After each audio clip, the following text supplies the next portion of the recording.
Mohanpur block के सिमिना के विद्यासागर गांव के सुजीत दास मछली पालन कर आत्मनिर्भर बने हैं। बुधवार को उनके फिश फार्म का निरीक्षण किया मत्स्य मंत्री सुधांशु दास ने और उनकी सफलता की सराहना की। सुजीत दास ने मछली पालन कर राज्य में एक सफल किसान के रूप में पहचान बनाई है। मंत्री सुधांशु दास ने उनके तालाब का निरीक्षण कर विस्तृत बातचीत की और कहा कि सुजीत एक प्रेरणा स्रोत है कि कैसे खेती किसानी से आत्मनिर्भर बना जा सकता है। पश्चिम त्रिपुरा जिलार शिमना विधानसभा केंद्रेर विद्यासागर ग्रामे आमरा एकजन प्रगतिशील चाषी मत्स्य चाषी सुजीत दासेर फिश फार्म आमरा विजिट करते एसेছি।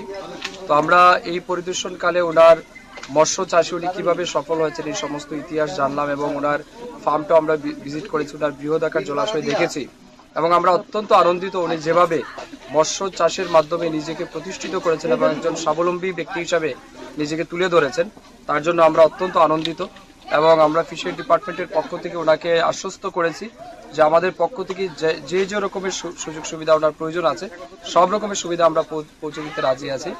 এবং আমরা ওনার এই ফার্ম ভিজিট করে জানতে পেরেছি ওনার বাৎসরিক ইনকাম কম করে হলেও 40 থেকে 45 লাখ টাকা ওনার এই ফার্ম থেকে উনি মাছ চাষ করে তিনি ইনকাম করছেন। তো আমি মনে করি এটা একটা উজ্জ্বল দৃষ্টান্ত যে মাছ চাষ করে কিভাবে সমাজের মধ্যে আর্থিকভাবে প্রতিষ্ঠিত হওয়া যায় তার অন্যতম উদাহরণ কিন্তু সুজিত বাবু।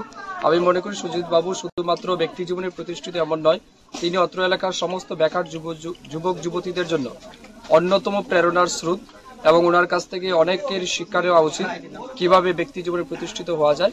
তো আমরা অত্যন্ত আনন্দিত, আমি ওনার अनेक सफलता कामना करছি। सुजीत दास ने युवाओं खासकर शिक्षित बेरोजगारों से अपील की है कि अगर उनके पास जमीन है तो नौकरी का इंतजार न कर मछली पालन कर आत्मनिर्भर बने, क्योंकि आज के समय में इसका बाजार अच्छा है और नुकसान की संभावना कम। Bureau report fact finder.